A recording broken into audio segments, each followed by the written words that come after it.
Fala aí, galera, bom dia. Mais uma aulinha aí, ó, né, de Egito Antigo, módulo 7, tá?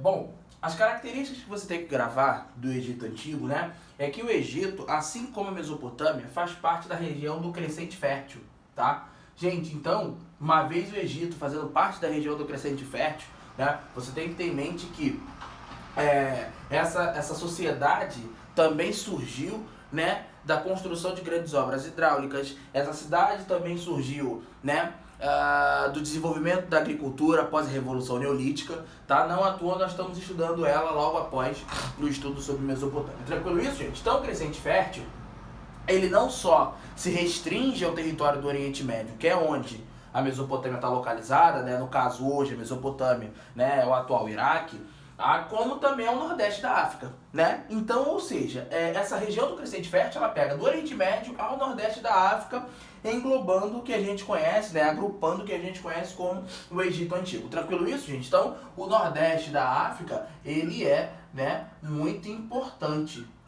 tranquilo? Para a gente entender a distribuição, tá, territorial do Egito. Senhores, bom, uma característica marcante dos egípcios, né, e aí eu acho que até inclusive um pouco mais marcante que na Mesopotâmia, é o politeísmo, né, a crença em vários deuses, tá, eles eram politeístas, né, os deuses lá, eles possuíam formas de homem, né, os deuses lá, eles eram considerados, tá, coisas divinas, né, mas o fator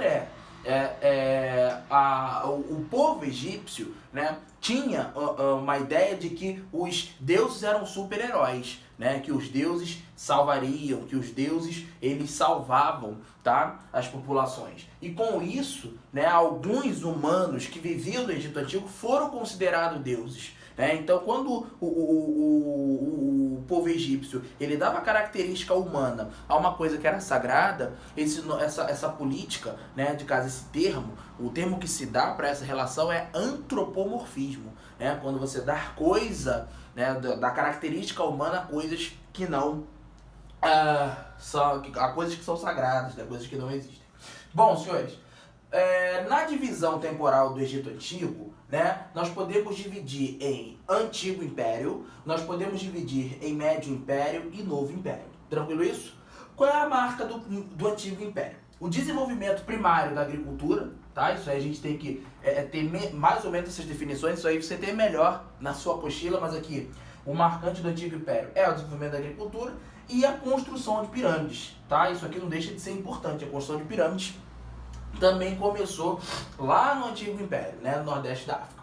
O Médio Império foi quando esse povo que vivia no Nordeste da África se expande para o sul do território.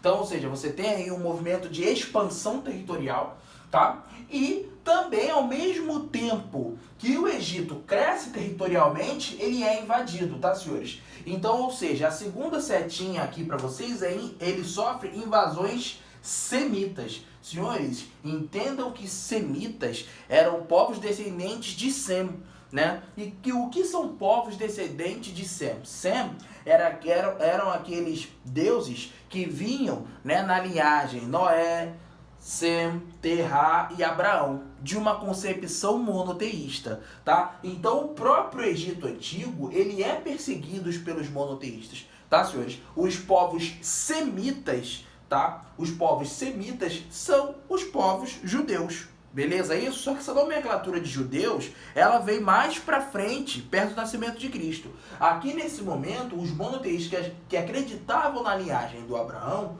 né, eram descendentes dos povos semitas, né? Não sei se você já ouviu falar, mas eu acho que cabe esse detalhe. O Hitler, quando governava a Alemanha, e aí é uma coisa que vocês conhecem mais, ele adotava o antissemitismo, ódio aos judeus. Entende ou não? Então, antissemitismo, antissemita, tá? Então, o termo semita dá origem ao povo judeu. Então, você pode dizer que houve-se uma invasão semita, uma tentativa, né, de invasão semita ao Egito, mas o Egito resiste, tá? E no Novo Império, devido às invasões semitas e invasões de outros povos, de outras tribos africanas, né? Essas tribos também, elas tinham o nome de Nomo, tá? e os líderes dessas tribos eram chamados de nomarca. Não confunde monarca com nomarca, tá? O nomarca era o chefe local daquela tribo, beleza? Então, todas essas invasões culminaram no novo império, na unificação territorial do Egito, tranquilo? Então o Egito ele precisou se unificar territorialmente para que não houvesse mais invasões, né? Tranquilo? E também unificou a política. Senhores, quando a gente fala em unificar a política, né, o que é unificar a política? É você eleger um administrador político para esse território, tá? E aí a gente entra numa questão muito importante, porque as formas de governo de Egito e Mesopotâmia eram formas de governo bastante parecidas. Não à toa, né, quando eu falo de unificação política, eu falo de teocracia, né? Era um governo ligado à religião. A gente não pode deixar de adotar que o Egito era um governo ligado à religião. Beleza isso, galera? Bom, economia do Egito, senhores. Agricultura, geralmente ligada, né, à subsistência, isso aí você não pode esquecer, tranquilo? Artesanato, ali a produção com as mãos, né? Produção de artefatos, beleza? Isso, e o pastoreiro, que era a criação de animais, senhores. Então a economia da agricultura, tá? Ela passava por essas questões, criação, né, de animais. Beleza isso?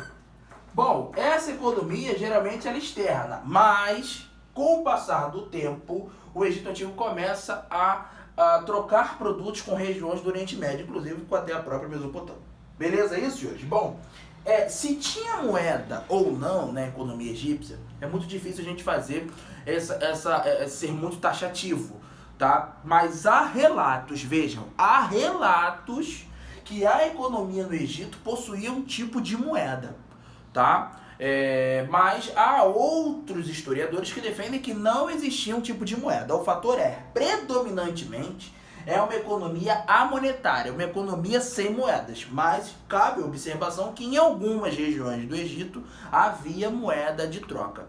Tranquilo? Então, senhores, é uma economia aí monetária, tá? Mas há essa observação que eu falei para vocês. A menos de prova, é uma economia monetária. Só uma curiosidade aí para vocês.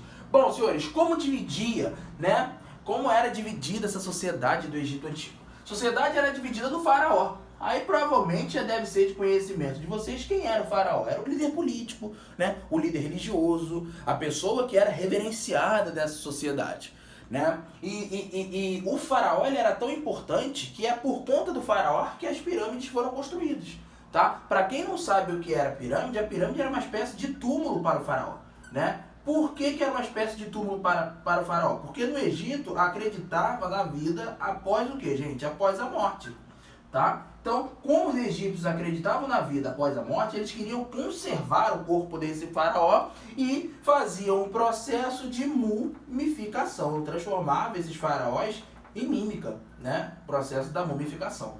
Tranquilo isso? Então, por causa desse faraó surge, tá, as pirâmides, que era o túmulo, pois eles acreditavam em vida após a morte e praticavam a mumificação. Eles mumificavam os corpos dos faraós após a morte, né, senhores? Muito engraçado isso, porque você vê um culto, né, ao corpo humano, um culto à figura humana, tá? Bom, senhores, os sacerdotes responsáveis pela religião, isso é muito importante a gente ter em mente, né?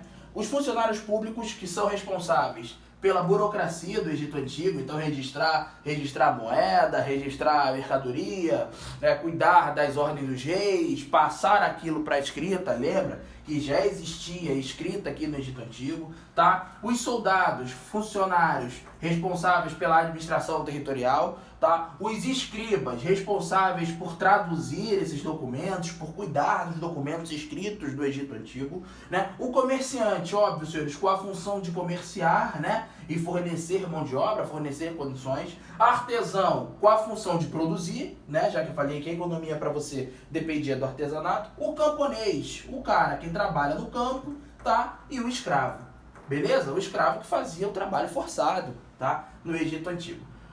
Então, senhores, eu acho que essa introdução inicial de Egito Antigo pode ser que tenha ficado clara na sua cabeça. Qualquer dúvida, comenta aí na aula ou me manda, tá? Lá na nossa plataforma. Valeu, galera, ó. Beijo em todos, até a próxima.